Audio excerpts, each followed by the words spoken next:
Motorcycle चोरी करणारा अल्पवयीन युवकाला अटक व 75,000 रुपयांच्या 2 मोटरसायकल केल्या जप्त। राजारामपुरी पोलीस ठाणे गुन्हे शोध पथकाची कारवाई।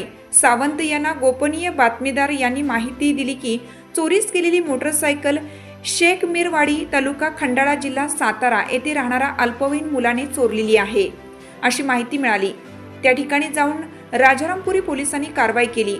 गुन्ह्यात वापरलेल्या व चोरीला गेलेल्या मोटरसायकली जप्त करण्यात आल्या।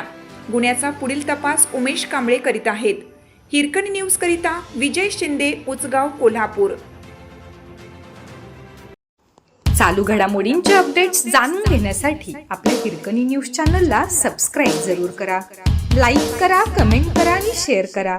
बेल आयकॉनवर प्रेस करा आणि नोटिफिकेशन्स मिळवा।